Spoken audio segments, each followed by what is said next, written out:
Hi friends, मैं मुसब्बिर अंसारी आपको अपने यूट्यूब चैनल पर एक बार फिर से स्वागत करता हूं और उम्मीद करता हूं कि आप लोग भी मज़े से होंगे। आज की कहानी आप पूरी सुनिएगा, मेरी आपसे रिक्वेस्ट है, क्योंकि कहानी के अंत में आपको कुछ सीखने को मिलेगा। तो मेरी आज की कहानी है 3 ऐसी महिला की जो अपने आप में बर्दाश्त नहीं रख पाती। मैं उस गांव के बारे में आपको बताने जा रहा हूं जिस गांव में लोग पानी के लिए कुएं के पास जाया करते थे, पानी भरने के लिए। और ये कहीं से साबित नहीं है कि जहां 4-5 औरत इकट्ठा होकर पानी भरे या कोई भी काम करे, वहां किसी के घर के बारे में चुगली ना हो, किसी के घर के बारे में बातें ना हो। ये नोमा अजूबा हो जाएगा। तो लीजिए, मैं आपको उस कहानी तक लेके चलता हूँ जिस कहानी के बारे में मैं आपको आज बताने जा रहा हूँ। तो एक गांव में कुछ महिला गांव के अंदर जो कुआं था उससे पानी भरा करती थी। एक दिन का बात है कि उस कुएं से 3 औरत पानी भर रही थी।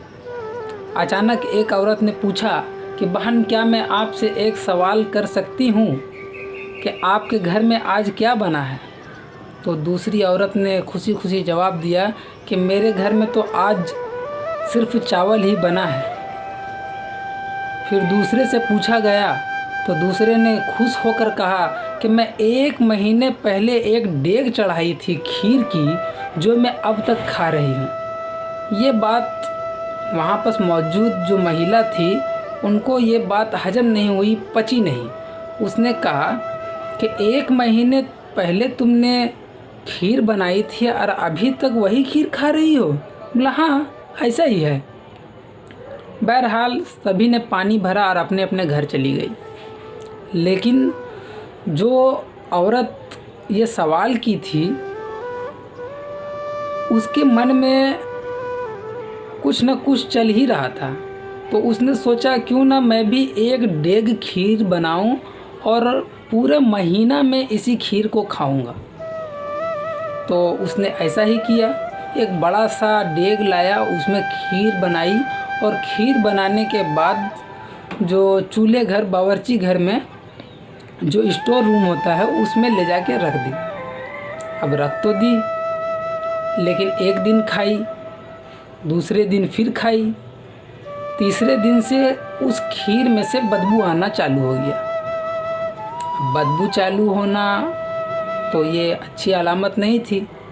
बीमारी का मतलब बीमारी उनके घर आ सकती थी। तो उसने क्या किया, वो सभी खीर बिक दी। बहरहाल एक दिन फिर पूरे गांव के लोग धीरे धीरे उस कुएं में पानी भरने जाने लगे। तो वो तीनों महिला एक बार फिर से मिल गई और आपस में बात करने लगी। उसने पूछा, बहन आपके घर में क्या बना है? एक ने कहा कि मेरे घर में आज रोटी सब्जी बनी है। और जब दूसरे से पूछा गया तो उसने कहा कि मेरे घर में तो आज वही खीर मैं खा के आई हूँ। तो बोलो, वही खीर खा के आई हो? मतलब मैं नहीं समझ रही। बोला हाँ, जो 1 महीने पहले मैंने डेग चढ़ाई थी उसी का खीर आज भी मैं खा के आई हूँ।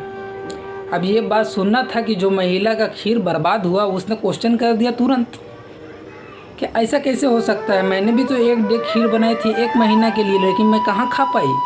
2 दिन ही खाई, तीसरा दिन तो खट्टा हो गया। तो बोला, बहन ऐसा है कि मैं जो खीर 1 महीना पहले डेग में भर के बनाई थी वो मैं पूरे गांव में बांट दी, थोड़ा थोड़ा करके पूरे गांव में बांट दी। इस तरह लोगों के घर में जब खीर बनता है तो मुझे मेरे घर में पहुंचा देती है और फिर मैं खा लेती हूँ। मुझसे कोई पूछता है तो मैं बता देती हूँ कि आज भी मैंने खीर खाया। बोलो, है ना भाई ये सही बात? मोहब्बत बांटने से ही बढ़ती है, ये हकीकत है। तो वो एक डेग खीर बनाई और उसी दिन सबको बांट दी। अब उसके घर में कुछ भी नहीं बनता।